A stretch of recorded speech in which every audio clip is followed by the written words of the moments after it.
आत्मनिर्भर अर्थव्यवस्था कार्यक्रम को संबोधित करते हुए कहा कि आत्मनिर्भर भारत की नींव पर आधुनिक भारत का निर्माण करना है।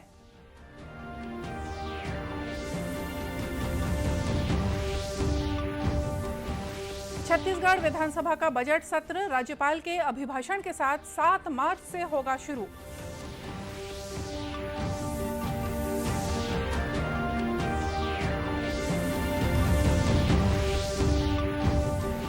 राज्यपाल ने नई शिक्षा नीति को निजी विश्वविद्यालयों में शीघ्र लागू करने का किया आग्रह।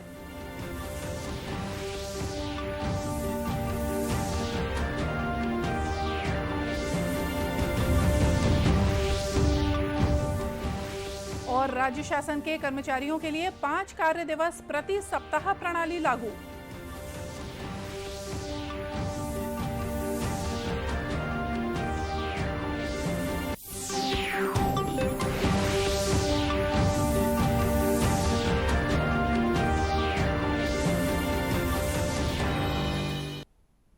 नमस्कार, आप देख रहे हैं दूरदर्शन समाचार। मैं हूं मोनिका शर्मा और आइए अब देखते हैं समाचार विस्तार से। प्रधानमंत्री नरेंद्र मोदी ने आज कहा कि आत्मनिर्भर भारत की नींव पर आधुनिक भारत का निर्माण करना है। भारत की अर्थव्यवस्था का निरंतर विस्तार हो रहा है और देश को तेज गति से आगे बढ़ाने की जरूरत है। श्री मोदी ने आत्मनिर्भर अर्थव्यवस्था कार्यक्रम को संबोधित करते हुए ये बात कही। श्री मोदी ने जनहितैषी और प्रगतिशील बजट पर बात करते हुए कहा कि आज के आत्मनिर्भर भारत का बजट हमारे विकास के क्रम में नई ऊर्जा और ताकत लेकर आया है, खासकर ऐसे समय में जब हम पूरे साहस के साथ वैश्विक महामारी से लड़ रहे हैं। बीते 7 वर्षों में जो निर्णय लिए गए, जो नीतियां बनी,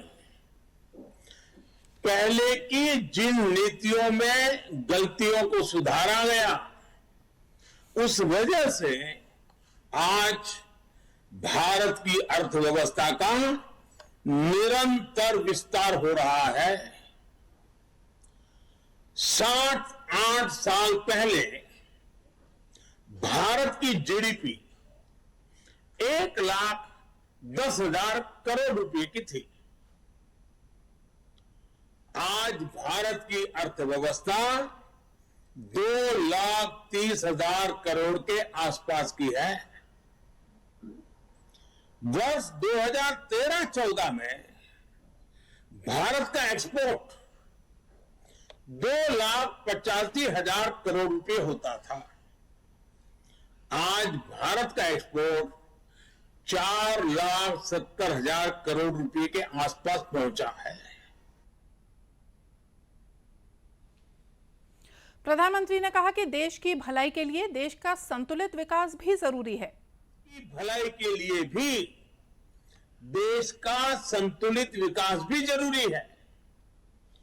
भारत जैसे देश में कोई क्षेत्र पिछड़ा रहे, कोई इलाका अविकसित रह जाए, ये ठीक नहीं है। और इसलिए हमने आकांक्षी जिला एस्पिरेशनल डिस्ट्रिक्ट अभियान शुरू किया था। इन जिलों में गरीब की शिक्षा के लिए, गरीब के स्वास्थ्य के लिए, गांव की सड़कों के लिए, बिजली पानी के लिए जो काम हुए, उसकी प्रशंसा संयुक्त राष्ट्र ने भी की है। प्रधानमंत्री ने यह भी कहा कि केंद्रीय बजट देश को आधुनिकता की ओर ले जाने वाला है। केंद्रीय वित्त मंत्री ने बहुत ही अच्छे ढंग से कम समय में बजट के पहलुओं को देश के सामने रखा है। संसद में कल प्रस्तुत किए गए केंद्रीय बजट को लेकर मिलीजुली प्रतिक्रियाएं सामने आई हैं। छत्तीसगढ़ में भी विभिन्न वर्ग के लोगों ने केंद्रीय बजट में किए गए प्रावधानों का स्वागत किया है। दुर्ग जिले के लोगों ने केंद्रीय बजट को भारत की अर्थव्यवस्था को गति देने वाला बताया और कहा कि इसके दूरगामी परिणाम देखने को मिलेंगे।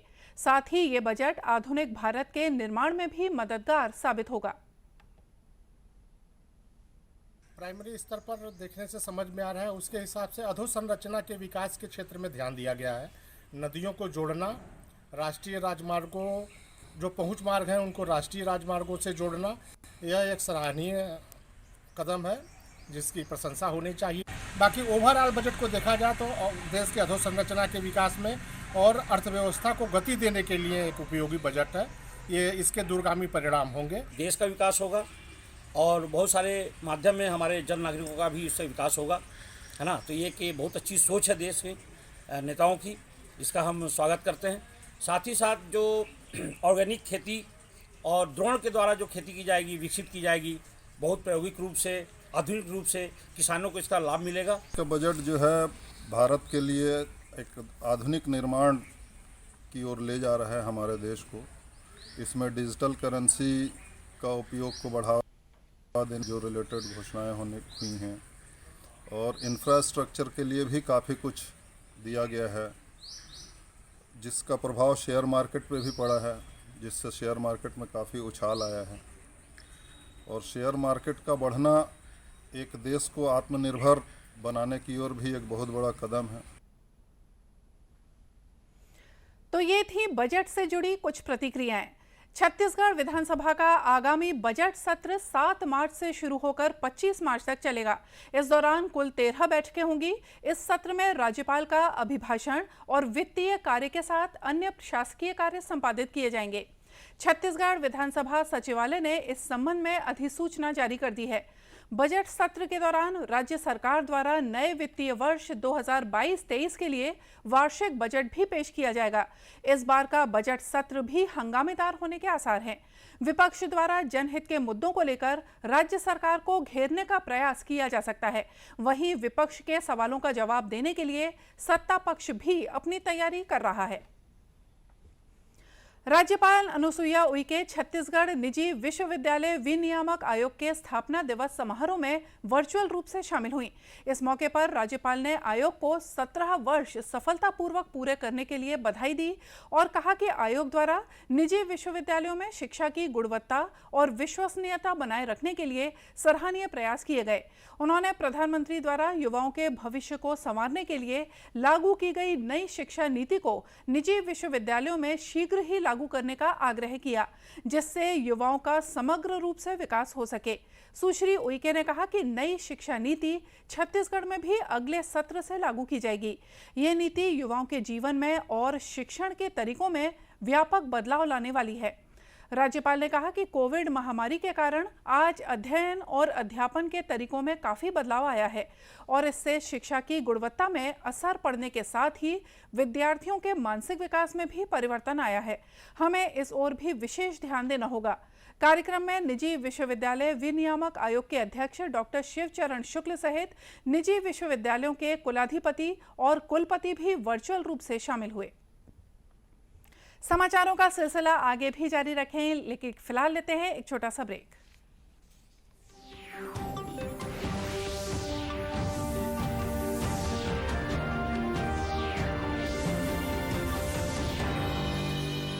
देखिए, अगर आपको रिजर्व बैंक ऑफ इंडिया या किसी संस्था के नाम पे बिना मांगे बड़ी रकम जैसे कि लॉटरी हो, टैक्स रिफंड हो का ऑफर मिलता है तो उस पर बिल्कुल भरोसा न करें। रकम को पाने के लिए ना तो अपने बैंक अकाउंट की जानकारी शेयर करें और ना ही कोई धनराशि जमा करें। ऐसे जितने भी मैसेजेस हैं उनको आप बिल्कुल अनदेखा कर दीजिए, क्योंकि आरबीआई कहता है जानकार बनिए, सतर्क रहिए।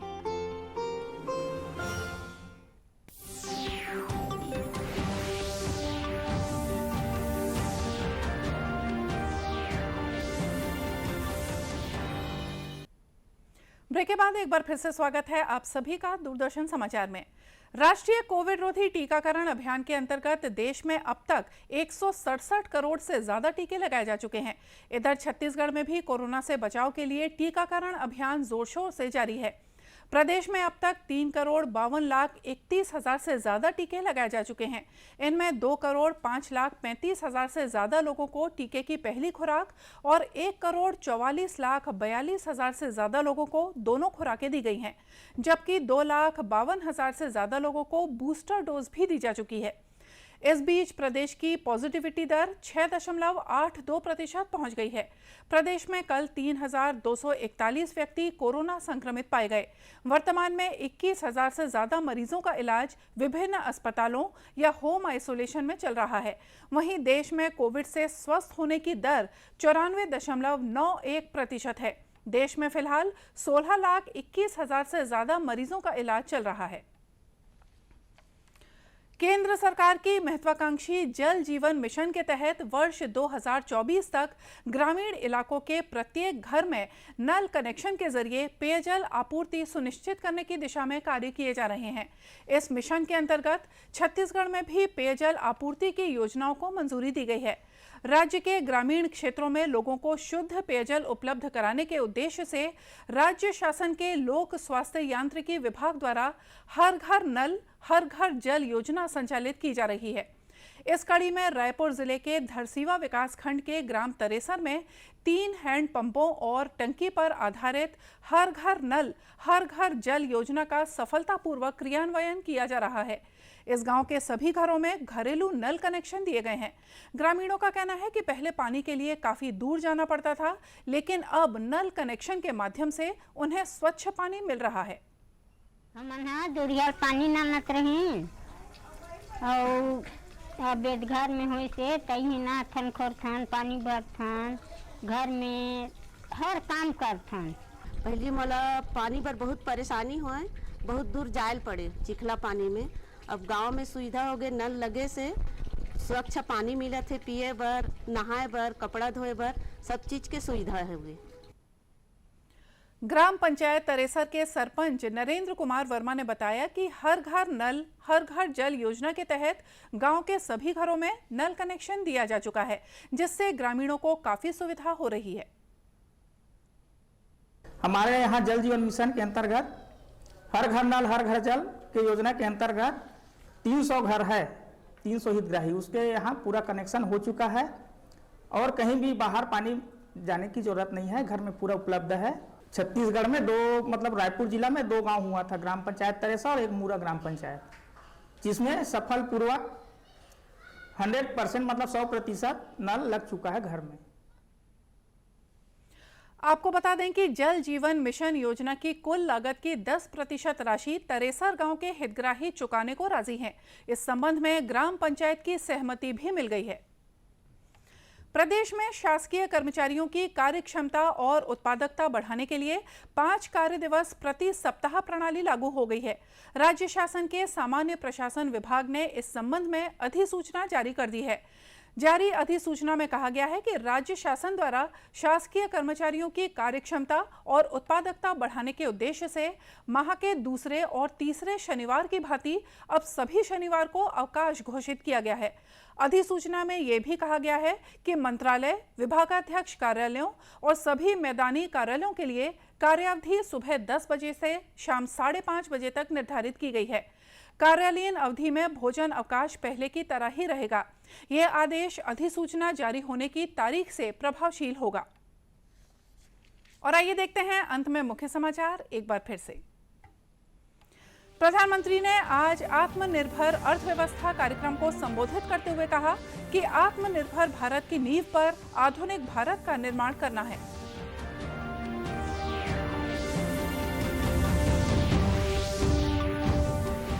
छत्तीसगढ़ विधानसभा का बजट सत्र राज्यपाल के अभिभाषण के साथ 7 मार्च से होगा शुरू।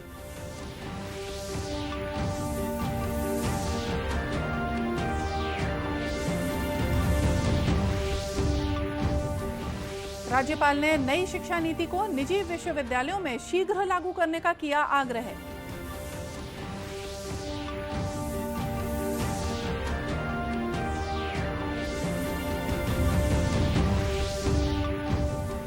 और राज्य शासन के कर्मचारियों के लिए 5 कार्य दिवस प्रति सप्ताह प्रणाली लागू। और इसी के साथ ये समाचार बुलेटिन यहीं समाप्त हुआ। नमस्कार।